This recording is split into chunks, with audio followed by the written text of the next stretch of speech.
This is Brother Teacher once again. I have something that I'm going to hit you with that's pretty hard. For those of you that have followed me for some years, it may not be that hard of a blow. Maybe for those that are new to this station or this platform or this channel, might take some wrestling with your consciousness for you to understand what I'm saying. It's really simple, it's really basic, it's really fundamental, and it's really the truth. Are you a man or woman, or are you a corporate slave? You choose. It's your choice. So, I'm going to show you something.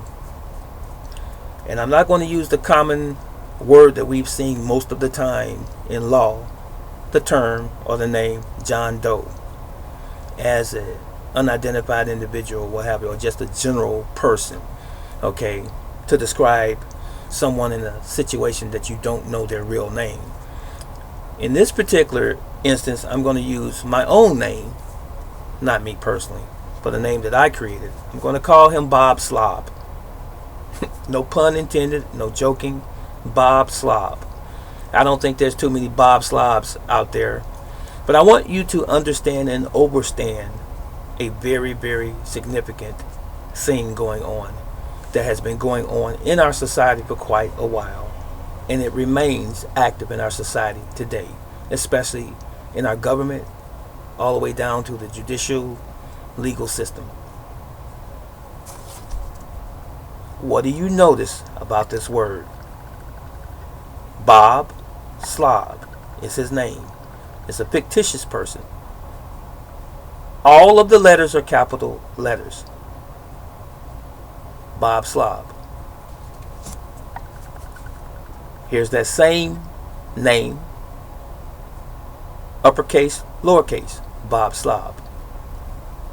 So we know that that's the obvious difference.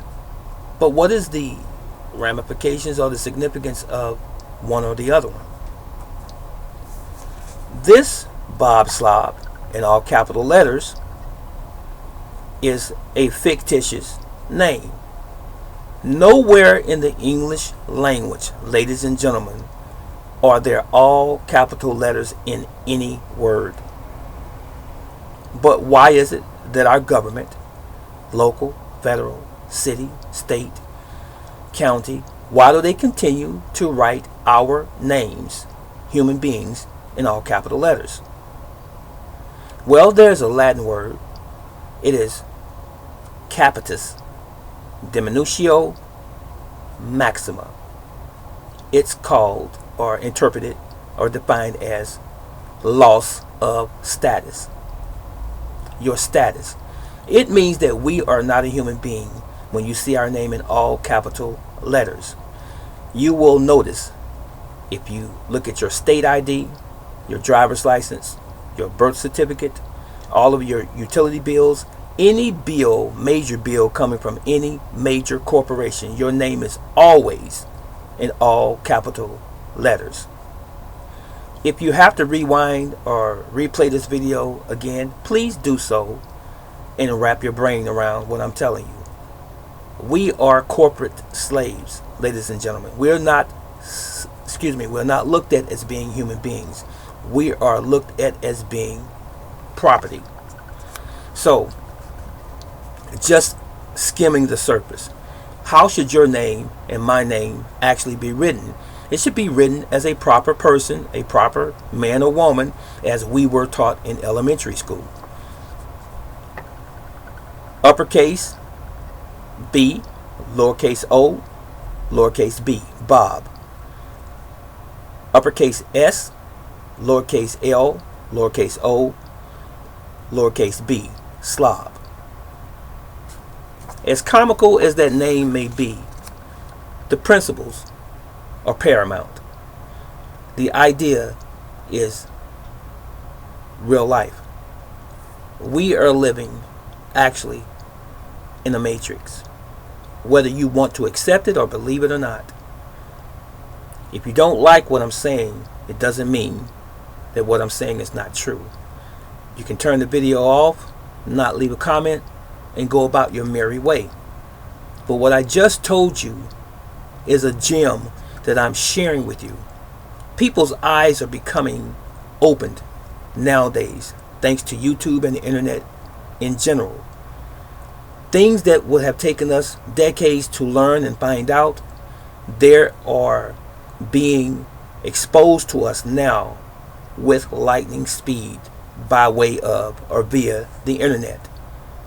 Thank God, Yahweh, for all of those decent human beings that were former police officers, former judges, former politicians, former clergy, former scientists, and so forth, who have exposed a lot of these truths to us over the past couple, maybe 3 decades. Many of them have been exiled. Many of them have been fired.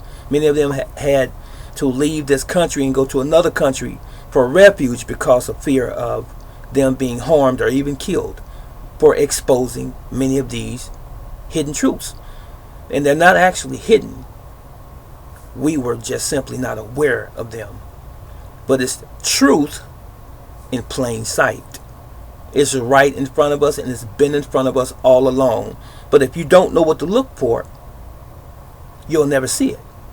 Until someone sparks your interest by bringing the subject up, then it behooves you to find out what they're talking about, and if what they're talking about is actually a fact or not, the truth or not. Ladies and gentlemen, ask yourself this question as I just posed to you, and I'm going to say it again before I leave. Why is your name in all documents dealing with any level of government? Why is your name and my name in all capital letters? Why don't you ever see your name in any official paperwork with upper and lower case letters, as it was intended to be for a proper person, the way we were taught in school again?